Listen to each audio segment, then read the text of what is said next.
తెలుగు చిత్ర పరిశ్రమలో ఈ మధ్య కాలంలో గద్దర్ అవార్డ్స్, ఏపీ ప్రభుత్వాన్ని సినీ ప్రముఖులు కలవటం, అలాగే ఈ మధ్య కాలంలో తెలుగు సినిమా పరిశ్రమలో వరుస పరాజయాలు, అగ్రగామి సంస్థలన్నీ కూడా వరుస పరాజయాలు పాలవుతున్నాయి.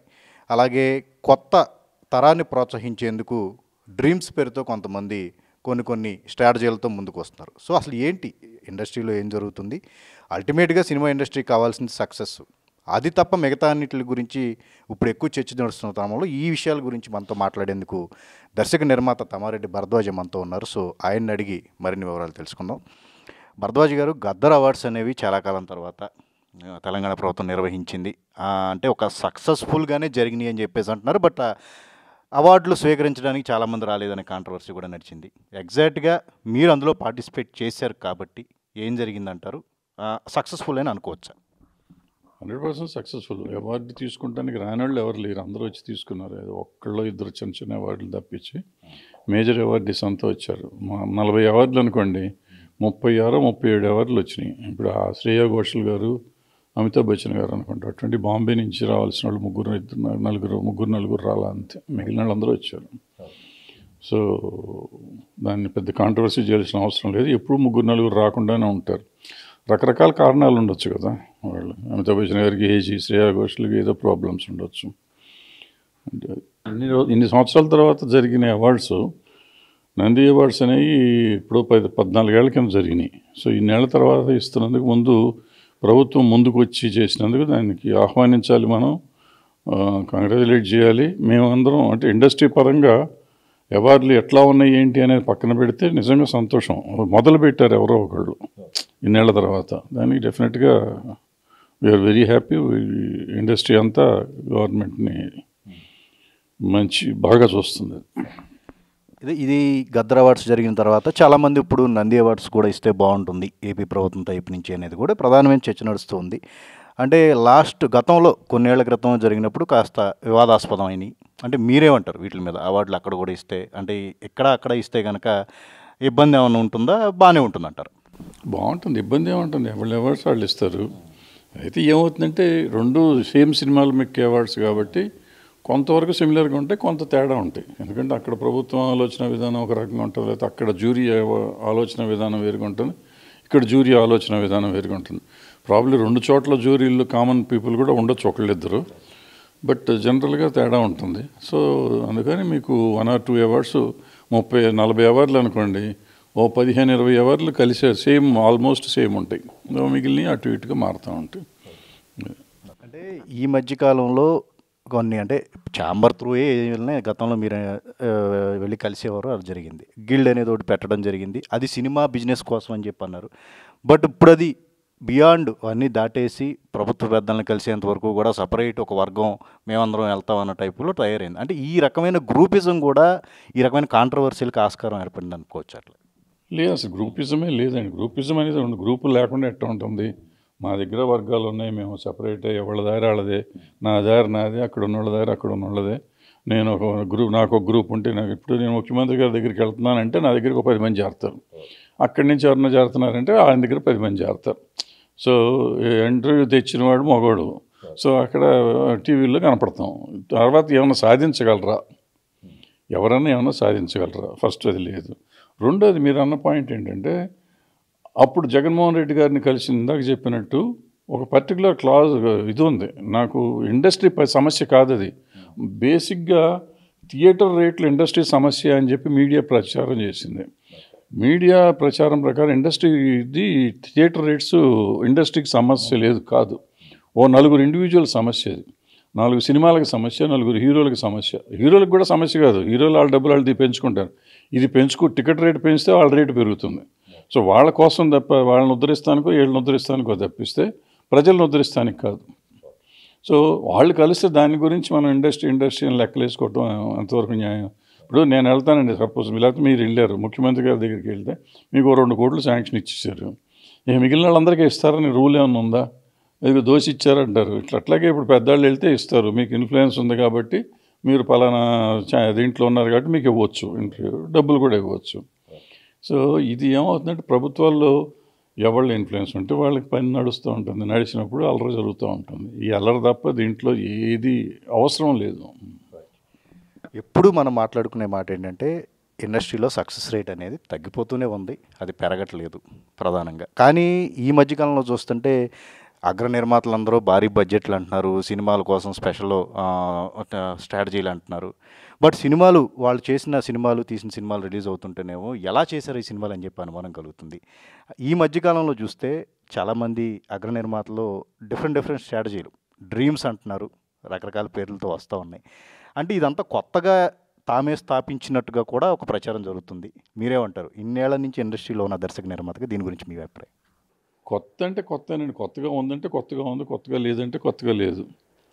ఇప్పుడు ఎట్లా అంటే సినిమా ఇండస్ట్రీలు ఇవాళ ఉన్న పెద్ద కంపెనీలు ఉన్నాయి కదా, ఇప్పుడు పెద్ద కంపెనీలన్నీ కూడా ఇప్పుడు మాది పార్ట్ 2 లేకపోతే చిన్న సబ్సిడరీ కంపెనీలు పెట్టి వాటిలో కొత్త నిర్మాతలు ఎవరైనా వస్తే పెట్టుబడి వాళ్ళు పెడితే వీళ్ళు సినిమాలు చేసి పెడుతున్నారు. దానివల్ల లాభం ఏంటంటే ఈ కంపెనీకి ఒక వాల్యూ ఉంటుంది.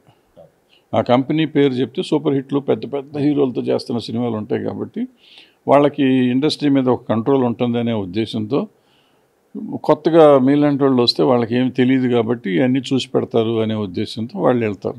వాళ్ళు వెళ్తే చేసి పెడుతున్నాయి.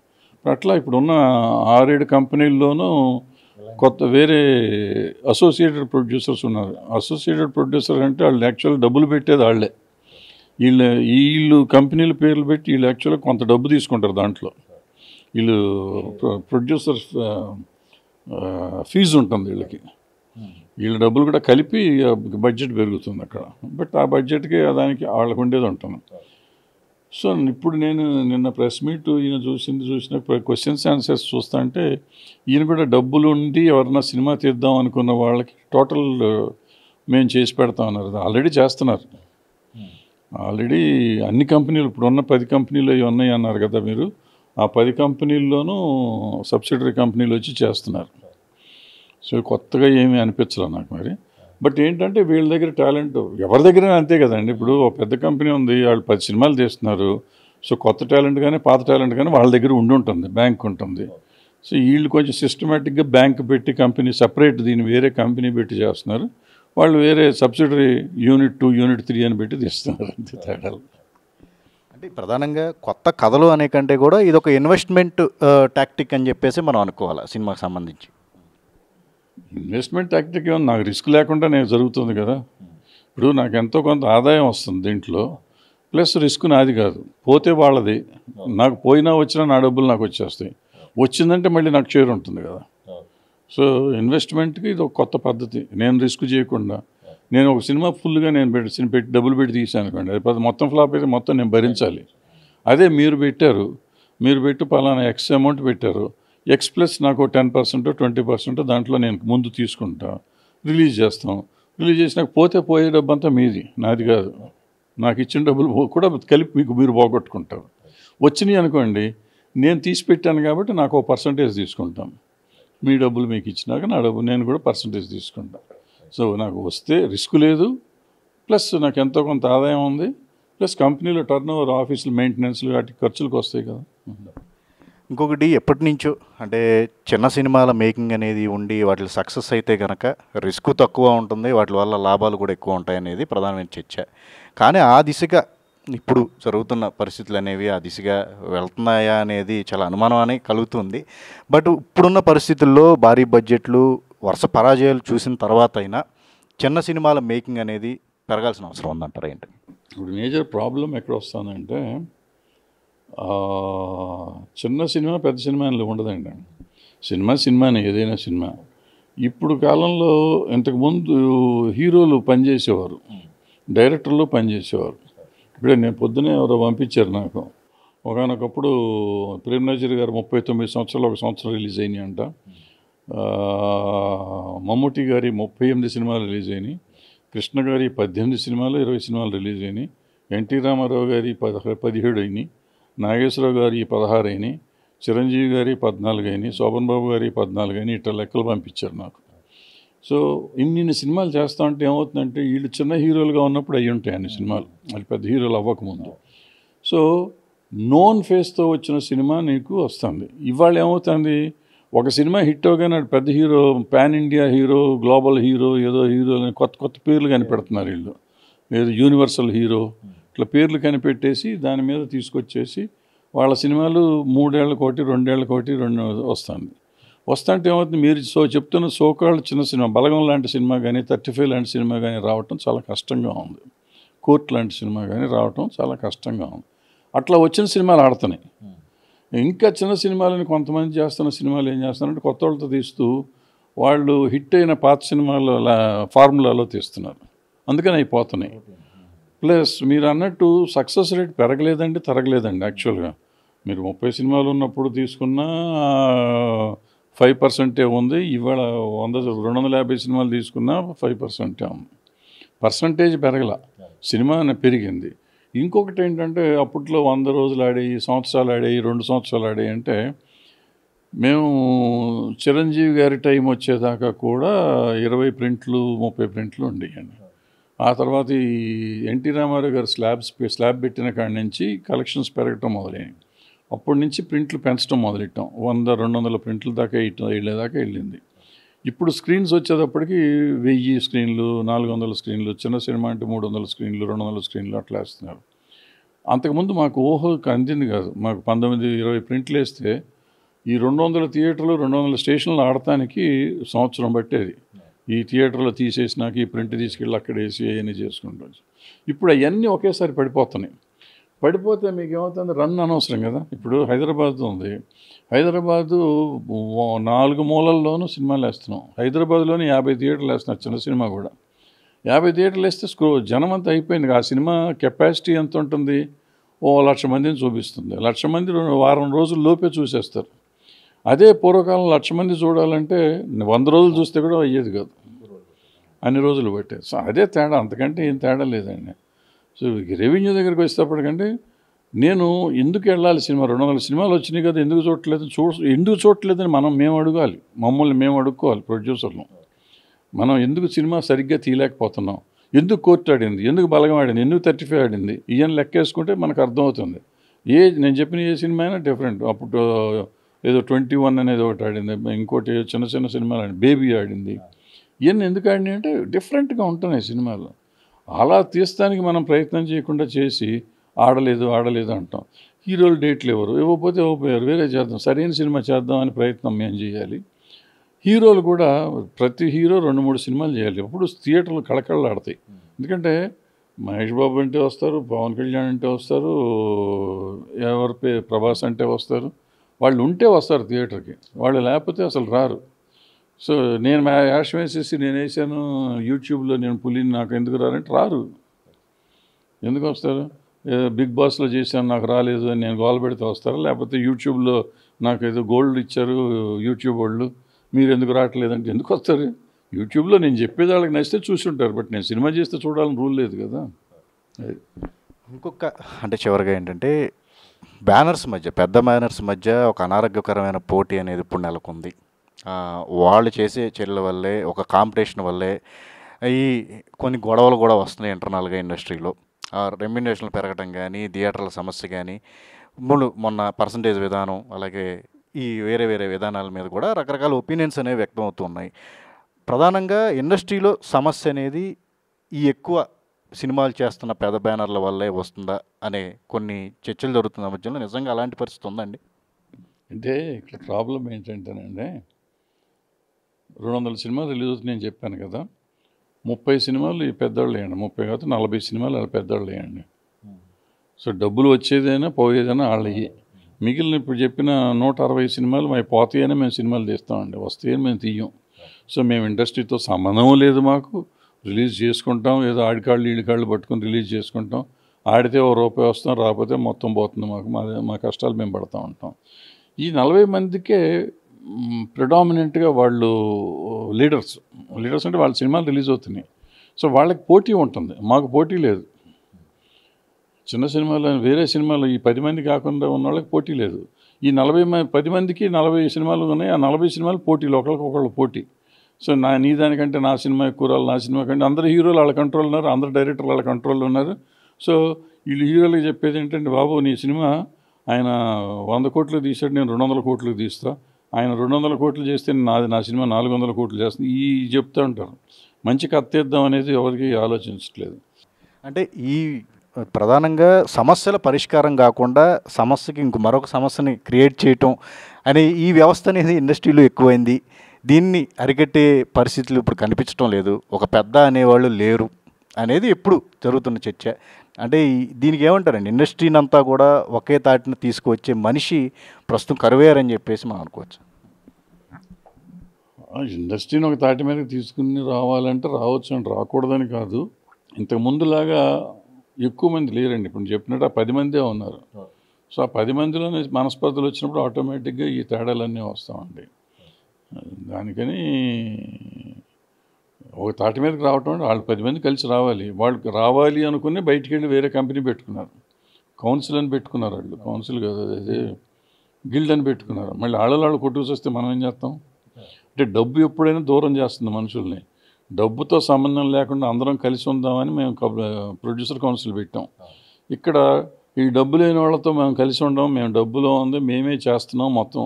నిజమే, వాళ్ళు లేకపోతే సినిమాలు లేదు, వాళ్ళ ఇండస్ట్రీ లేదు, కరెక్ట్.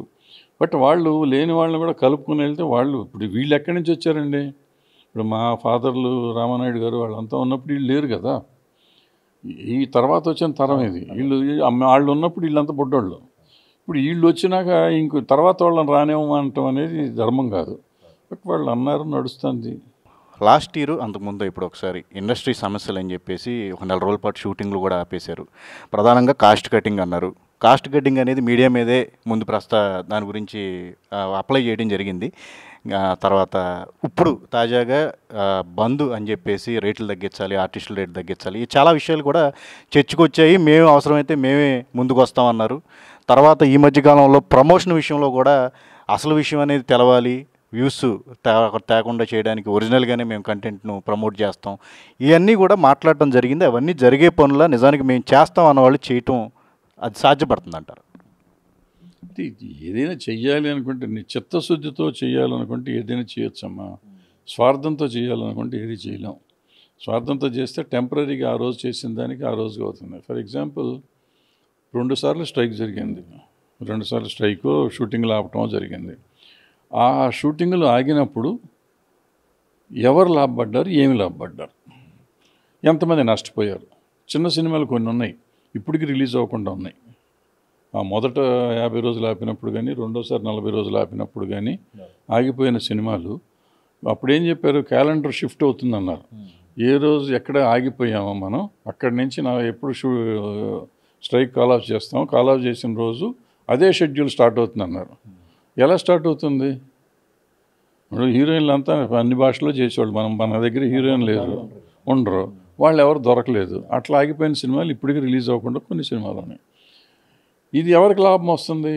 అప్పుడు రన్నింగ్లో ఉన్న సినిమాలు ఉన్నాయి కదా, ఆ 50 రోజులు 40 రోజులు 2 స్ట్రైకులు జరిగినప్పుడు, 2 స్ట్రైకులు జరిగినప్పుడు లాభం రన్నింగ్లో ఉన్నవాళ్ళు, ఈ లీడర్షిప్ చేసిన వాళ్ళు, వాళ్ళ సినిమాలకి వాళ్ళ హీరోల దగ్గరికి వెళ్తే కన్సిడర్ చేసి కొంత తగ్గించిన మాట వాస్తవం ఆ 2 సందర్భాల్లో.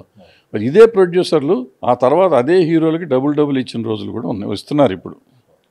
అంటే నువ్వు షూటింగ్ ఆపేసిన రోజు మాత్రం ఎవరో తగ్గిస్తే, బాబు అయిపోయింది బాబు, ఎంత తగ్గిస్తున్నారు బాబు, నువ్వు తగ్గించు బాబు అంటే ఆ బాబు రూపాయో 10 రూపాయో పాలో అని తగ్గించి ఉంటాడు. సో ఇది ఎక్కడ అంటే, నేను సినిమా తీసినప్పుడు ఒక రూలు, నేను తీసినప్పుడు ఒక రూలు, ఇన్ జనరల్ ఎప్పుడు ఇవాళ ఒక రూల్ పెట్టామనుకోండి, ఆ రూల్ అన్ని రోజులు ఉండాలి. అట్లీస్ట్ ఒక సంవత్సరం అంతా ఈ రేట్ ఉంటుంది అనేది. ఆ పర్టికులర్ డే నా సినిమా రిలీజ్ రోజు నా సినిమాకి చేసిన హీరో రేటు తగ్గించాడు, మర్నాడు నువ్వు వెళ్ళి సినిమా తీస్తే అదే హీరో ఇక్కడ నా దగ్గర రూపాయి తీసుకుంటే నీ దగ్గర 3 రూపాయలు తీసుకున్నాడు. మరి నేను అప్పుడు అడగాలి కదా, నేను నాయకత్వం వహించి, ఏమయ్యా నాకు రూపాయి ఇచ్చాను, నేను రూపాయి ఇచ్చాను, నువ్వు కూడా అతనికి రూపాయికి చెయ్యని అడగాలి కదా. అది అడగకుండా నీకు 3 రూపాయలు వద్దు 4 రూపాయలు ఇస్తే నాకే చెయ్యి అని చెప్పి చేసుకునే పరిస్థితి అయిపోయింది. సో ఇది చాలా అన్హెల్దీ కాంపిటీషన్ ఉంది. ఈ అన్హెల్దీ కాంపిటీషన్లో సినిమాలు నడుస్తున్నాయి. అందుకని ఈ స్పర్ధలు పెరుగుతున్నాయి. అందరు డైరెక్టర్లు, అందరు హీరోలు ఈ 4 కంపెనీల చేతుల్లోనే ఉంటున్నారు. సో వాళ్ళు కూడా ఎవరికి ఒకటి కథ ఓకే చేస్తారో వీళ్ళకి తెలియదు. మళ్ళీ కంట్రోల్లో ఉన్నారని ఇలా మనం అనుకుంటాం, బట్ వాళ్ళు ఎవరు సినిమా చేస్తారో ఎప్పుడు సినిమా చేస్తారో తెలియదు. ఒక్కొక్క కంపెనీకి ఒక ప్రామినెంట్ డైరెక్టర్ ఒకళ్ళ చేతుల్లో ఉంటారు. వాళ్ళు ఏ రకమైన టర్మ్స్ పెడుతున్నారో మనకు తెలియదు. సో ఏం జరుగుతుందో తెలియదు. ఏదో నడుస్తుంది ఇండస్ట్రీ ఉందంటే ఉంది, బట్ ఒక హెల్దీ సిచ్యువేషన్లో లేదు. అంటే చేస్తే పాన్ ఇండియా సినిమానే చేయాలి, లేదంటే అసలు సినిమానే కాదు, చేస్తే ఇన్ని వేల థియేటర్లో రిలీజ్ చేయాలి, ఇన్ని వేల కోట్ల టర్న్ ఓవర్ ఉండాలి, 100 కోట్ల రెమ్యునరేషన్ అనేది ప్రకటించుకోవాలి. అంటే ఈ పిచ్చ అనేది, ఈ క్రేజ్ అనేది ఎక్కువగా అందరిలో పెరిగిపోయింది అని చెప్పేసి కూడా మాట్లాడుతున్నారు. చాలామంది పైకి మాట్లాడలేని పరిస్థితి ఇండస్ట్రీ. దీని గురించి ఎక్కువగా చర్చ జరగాల్సిన అవసరం ఉందంటారు, మీరేమంటారు? చాలా చర్చించాం అసలు పాన్ ఇండియా అంటే ఏంటి. పాన్ ఇండియా అంటే అన్ని భాషల్లోనూ ఆడాలి సినిమా. ఎన్ని భాషల్లో మన సినిమాలు ఆడుతున్నాయి. ఇప్పుడు బాహుబలి అయిపోయింది, పుష్ప అయిపోయింది, ఇంకెన్ని సినిమా, సాహో, ప్రభాస్ సినిమా సాహో ఒకటి హిందీలో బెటర్గా చేసింది. ఇంకేం సినిమాలు చేసినాయి, మొన్న చేసిన ఆయన కల్కి కూడా హిందీలో బాగా చేసింది, హనుమాన్ ఒకటి హిందీలో కూడా బాగానే చేసింది. ఇట్లా 4-5 సినిమాలు చేసినాయి. మిగిలిన సినిమాలు ఏం చేసి అట్లా హిందీ సినిమాలు కూడా మన దగ్గరికి వచ్చి మైనే ప్యార్ కియా లాంటి సినిమాలు ఇక్కడికి వచ్చి ఎరగదీసినాయి. మీరెవరో పుట్టకముందు, నేను కూడా పుట్టకముందు, ప్రేమలేఖలను రాజ్ కపూర్ గారి సినిమా కూడా డబ్బింగ్ చేస్తే ఇక్కడ హిట్. అది యాక్చువల్గా హిందీలో ఆడలేదు, తెలుగులో హిట్ అయింది ప్రేమలేఖలు. సో ఎప్పటి నుంచో వస్తున్నాయి. మనం పాతాళ భైరవి తీసాము, హిందీలో వచ్చింది, హిట్ అయింది. సువర్ణ సుందరి హిట్ అయింది. ఇవన్నీ అన్ని భాషలు పాన్ ఇండియాలో ఇవాళ కొత్తగా తీసే కాదు, కొత్తగా వచ్చేవి కాదు. డబ్బింగ్ చేసే సినిమాలు విఠలాచార్య గారి ప్రతి సినిమా భారతదేశంలో అన్ని భాషల్లో అయ్యి అన్ని భాషల్లోనూ హిట్లు అయినాయి ఆ రోజుల్లోనే. ఆయన అన్ని సినిమాలు చూసాడు. పాన్ ఇండియా అనేది అంటే కనిపెట్టింది లెక్కేసుకోవాలంటే విఠలాచార్య గారు. ఎందుకంటే ఆయన తీసిన సినిమా యూనివర్సల్ సినిమా ఎప్పుడు. ఇప్పుడు ఈ సినిమాలు వీళ్ళు చెప్తున్న సినిమా పాన్ ఇండియా కానీ యూనివర్సల్ కానీ గ్లోబల్ కానీ అనాలి అనుకుంటే మన సినిమా మన వాళ్ళు కాకుండా బయట వాళ్ళు చూడాలి. ఇప్పుడు మనకు తెలుగు ప్రజలు లవకుశ రోజున 3 కోట్ల మంది, 3 కోట్ల మంది ఉన్న సినిమా జనంలో 2 కోట్ల మంది చూశారు సినిమాని. 2 కోట్ల మంది వ్యూవర్షిప్ ఉంది లవకుశకి, రికార్డ్స్ ప్రకారం 2 కోట్ల చిల్లర ఉంది. ఇవాళ 15 కోట్ల మంది ప్రజలు మనకుంది, తెలుగు మాట్లాడేవాళ్ళు మొత్తం ప్రపంచం అంతా స్ప్రెడ్ అయ్యి ఉన్నారు. ఇవాళ అమెరికాలో ఉన్నారు, ఇంగ్లాండ్లో ఉన్నారు, ఆస్ట్రేలియాలో ఉన్నారు, అన్ని చోట్లకి మన వాళ్ళు వెళ్ళిపోయారు. సో మన సినిమా ఇవాళ అన్ని చోట్ల చూస్తున్నారు. అది పాన్ ఇండియా కాదు. తెలుగు సినిమా తెలుగువాడు చూడటం పాన్ ఇండియా కాదు. తెలుగు సినిమా ఆ భాష వాడు చూడటం పాన్ ఇండియా అవుతుంది, పాన్ వరల్డ్ అవుతుంది. పాన్ ఇండియా కాదు. పాన్ ఇండియా కూడా హిందీ వాడు చూస్తున్నాడు అని తెలుగు సినిమా డబ్బింగ్ చేయకుండా చెయ్యి, అది పాన్ ఇండియా సినిమా. నేను భారతదేశం అందరికీ మెచ్చే సినిమా తీస్తాననేది మన భాషని ఆడ చూడటం అనేది. ఇప్పుడు మనం మలయాళం సినిమా చూసి అద్భుతం అంటాం, అది పాన్ ఇండియా సినిమా అండి. అది హిందీ వాళ్ళు చూసి బాగుందని డబ్బింగ్ ఉండదు, దానికి కింద సబ్ టైటిల్స్ ఉంటాయి. అది ఏ భాష అర్థం కాదు, లొడలొడలాగా ఉన్నట్టు ఉంటుంది. బట్ అది మనం ఎంజాయ్ చేస్తున్నాం, బాగున్నాయి అని చెప్తున్నాం. అవి పాన్ ఇండియా సినిమాలు. అవి ఖర్చు లేకుండా తీస్తున్నారు. ఇక ఈ పాన్ ఇండియా మోజులోనో పిచ్చిలోనో ఈ మధ్య కొన్ని సినిమాలు వచ్చినాయి. ఎందుకు తీస్తుంది? ఆ సినిమాకి, ఆ కథకి డిమాండ్ ఉండదు, అంత డిమాండ్ ఉండదు. ఇప్పుడు లేటెస్ట్గా మన కన్నప్ప వచ్చింది, నేను చూసే సినిమా నిజంగా చాలా బాగుంది, బాగా తీసి అద్భుతంగా తీశారు సినిమా తీయటం. బట్ దానికి సరిపడ రెవెన్యూ రావట్లా. అంటే ఆ సినిమా కెపాసిటీకి, ఆ సినిమా హీరో పొటెన్షియాలిటీకి నీకు ఎంత రావాలో అంత వచ్చేస్తున్నాయి సినిమాలు. ఈ పాన్ ఇండియా పిచ్చిలో మనం ఎక్కువ ఖర్చు పెట్టి రావట్లేదు. ఇవాళ కన్నప్పని తీసుకుంటే పాత కన్నప్పకి కొత్త కన్నప్పకి తేడా ఏంటంటే చాలా మార్చారు, చాలా బాగా తీశారు. ఇతను చాలా బాగా చేశాడు, ప్రభాస్ అద్భుతంగా చేశాడు. ప్రభాస్ చాలా మంచి క్యారెక్టర్ ఉంది దాంట్లో, అన్నీ బాగున్నాయి. కానీ ఆ సినిమా అంత ఖర్చు పెట్టాలా, అంత అవసరమా? అది మామూలుగా పిండి కొద్ది రొట్టెలాగా మన దగ్గర ఉన్న పిండికే సినిమా తీసుకున్నా కూడా ఇంతే డబ్బులు వచ్చాయి. ఆ 20 కోట్లు 30 కోట్లు ఇప్పుడు కూడా చేసి ఉండేది. ఇవన్నీ పెట్టి హంగులు పెట్టి ఖర్చు పెట్టి 1000 100 కోట్లు 200 కోట్లు పెట్టి వాడు మన డబ్బులు రాలేదు అంటే అది కరెక్ట్ కాదు. అంటే పులిని చూసి నక్క వాత పెట్టుకుందని, అంటే యాంబిషియస్గా ఉండొచ్చు మనం. నేను బాహుబలిని దాటాలి, త్రిబుల్-ఆర్ని దాటాలి, కల్కిని దాటాలి, లేకపోతే పుష్పాన్ని దాటాలి అనుకోవటం తప్పులేదు. ఆ రకమైన కథ కావాలి. ఇది భక్తిరస ప్రధానమైన చిత్రం. ఇది భక్తిరస ప్రధానమైన చిత్రం ఏమవుతుంది, ఓన్లీ మన లోకల్ ఆడియన్స్నే పట్టుకుంటుంది. మనకి భక్తి, మనకి శివుడు మనకి మన భారతదేశం అంతా ఉంటాడు. సో మన దేశానికి సరిపడా లెవెల్లో మనం తీసుకోవాలి. ఈ భక్తి మీకు గుర్తుంటే జై సంతోషి మా అని రోటీ కప్పుడు మకాన్తో పాటు సైమల్టేనియస్గా రిలీజ్ అయింది. రోటీ కప్పుడు మకాన్ అమితాబ్ బచ్చన్, శశి కపూర్, మనోజ్ కుమార్ సొంత సినిమా, పెద్ద కాస్ట్లీయెస్ట్ ఫిలిం ఆ రోజుల్లో. అదే టైంలో ఇది చాలా చీపెస్ట్ సినిమా, ఎవరున్నారో కూడా తెలియదు. అనితా గుహ గారు హీరోయిన్ చేశారు. కాస్ట్ కూడా లేదు, లక్ష రూపాయలకి అంతకో తీశారు. ఇది ఆ రోజుల్లో 1 కోటి 2 కోట్లు పెట్టి తీశారు. ఆ ₹1,00,000 సినిమా దీన్ని దాటింది కలెక్షన్లో. అంటే భక్తి రసానికి డబ్బు ఖర్చు పెట్టక్కర్లా, భక్తిని పెట్టాలి.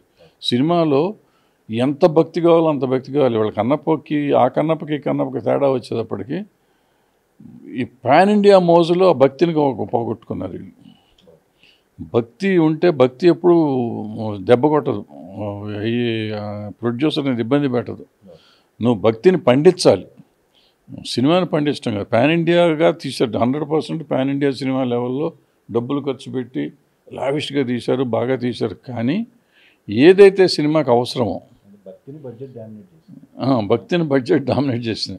భక్తే నీకుంటే డబ్బులు తక్కువ అయ్యాయి, ఎక్కువ డబ్బులు వచ్చాయి దానికి.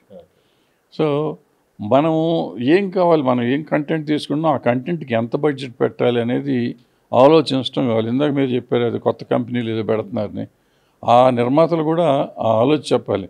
అంత తెలిసిన వాళ్ళైతే వాళ్ళు తీసే సినిమాలు ఎందుకు ఫ్లాప్ అవుతున్నాయి ఒక పక్కన. సో ఎవరికి తెలియదు అంత విజ్ఞానం. ఇప్పుడు నేను ఫ్లాపుల సినిమా 100 ఫ్లాపులు తీశాను, నేను ఒకటి పెద్ద పుడింగ్ ప్రొడ్యూసర్ని కాదు. సో నాకైనా అంత లేదు, కానీ బట్ నాకు అనిపించింది చెప్తున్నా. నువ్వు చెప్తున్నావు నీకు తెలుసా, నువ్వు చెప్పింది కరెక్టా అనటానికి నిజంగా నేను కరెక్ట్ కాకపోవచ్చు కూడా, కానీ నా ఆలోచన మాత్రం ఇది. నేను ఇట్లా చేస్తే ఇట్లా ఉంటుంది, అట్లీస్ట్ కాస్ట్ కవర్ అవుతుంది. 100% భక్తి సినిమాలు భక్తితో తీస్తే ఫెయిల్ అవుతాయి అని నేను నమ్మను, అవ్వవు కూడా. అందులో ఇప్పుడు కొత్తగా వచ్చిన ఈ సనాతన ధర్మం మూడ్లో ఉన్న ప్రజల్లో నువ్వు భక్తి సినిమా తీస్తే ఫ్లాప్ అయ్యే అవకాశమే లేదు. బట్ ప్రాపర్ ప్రజెంటేషన్ కావాలి. వాళ్ళ కనెక్ట్ అయ్యిందంటే మాత్రం అసలు ఎక్కడికి వెళ్తాం తెలియదు. ఈవెన్ కన్నప్ప కూడా అంత అయ్యేది. కన్నప్ప ఏమవుతుంది, నేను ఒకసారి భక్తి సినిమాని 100 సార్లు చూస్తారు జనం, పిచ్చెక్కిపోయి చూస్తారు, థియేటర్లో పూనకాలు వస్తాయి. అది భక్తి సినిమా తీయటం విధానం. ఆ భక్తి అంటే అలా రావాలి. ఇప్పుడు కన్నప్ప ఆ రోజు ఆ కన్ను తీసి కన్ను పెడుతున్నాడంటే థియేటర్లో పూనకం రావాలి జనం థియేటర్కి. 4 పూనకాలు వచ్చినాయి అనుకోండి, గుడి కట్టి ఉండేవారు అక్కడ థియేటర్లో. గుడి కట్టి గుడి ముందు పెద్ద పూనకాలు ఉండే, గుడి లోపల థియేటర్ లోపల పూనకాలు ఉండేవి.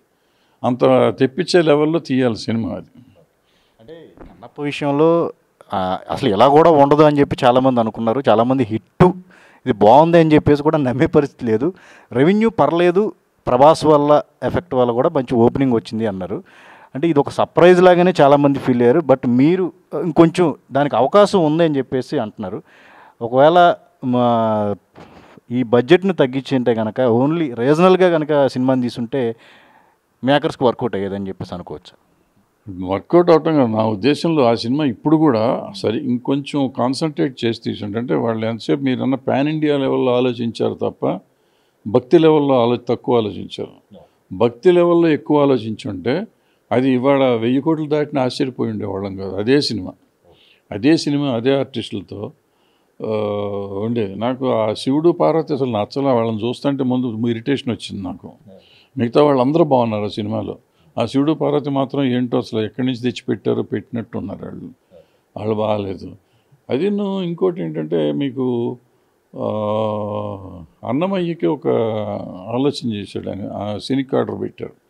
దేవుడు వెంకటేశ్వర స్వామిను ఆయన భార్యలో కూర్చొని కథను నడిపిస్తూ ఉంటారు, నరేషన్.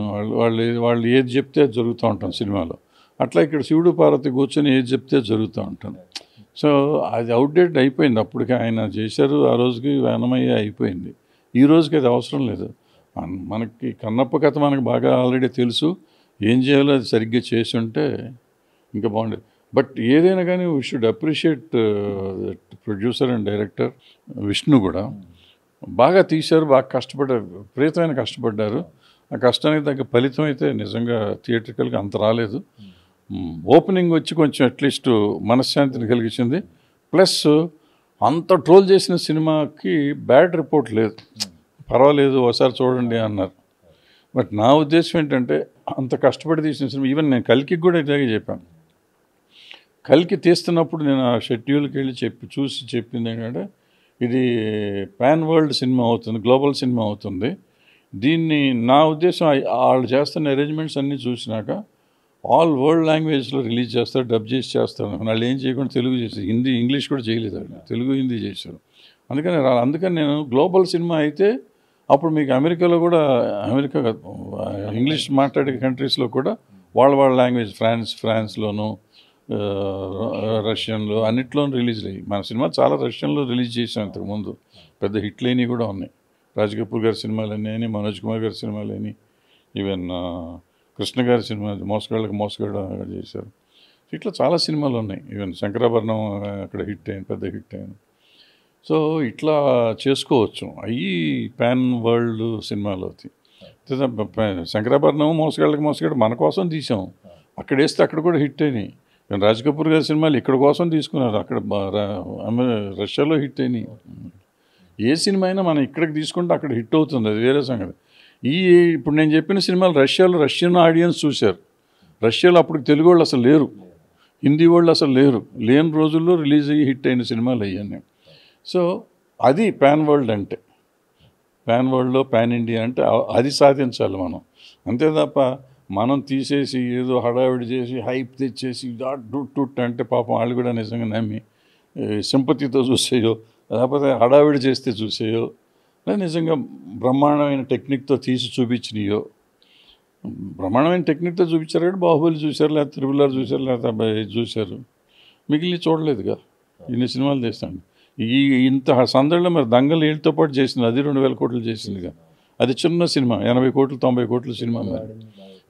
సో సినిమాలో దమ్ముంటే వస్తుంది. ఇప్పుడు అదేదో కాశ్మీర్ ఫైల్స్ ఏదో వచ్చింది, అది 1500 కోట్లు చేసింది. మరి ఎవళ్ళైనా సినిమా దమ్ముంటే అది 15 కోట్లకు తీశారు సినిమా. ఎక్కడ 15 కోట్లు, ఎక్కడ 1500 కోట్లు. మనం అదే నేను ఇప్పుడు చెప్పేది ఏంటంటే, నువ్వు కంటెంట్ని నమ్ముకొని తీయి. 10 కోట్లు తీస్తావా, ₹1 తీస్తావా, 2 కోట్లు తీస్తావా, ఆ కంటెంట్ యూనివర్సల్ కంటెంట్ అయితే ఆటోమేటిక్గా పాన్ ఇండియా కాదు, యూనివర్సల్ సినిమా అవుతుంది. సో ఇది భరద్వాజ్ గారు చెప్తున్నారు. ఖచ్చితంగా సినీ పరిశ్రమలో అంబిషియస్గా ఉండాలి, టార్గెట్ చేసుకుని మంచి మంచి సినిమాలు తీయాల్సిన, యూనివర్సల్ కంటెంట్తో సినిమాలు తీయాల్సిన అవసరం ఉందని చెప్పి భరద్వాజ్ చెప్తున్నారు. కెమెరామెన్ సంతోష్తో సుజనేబియన్.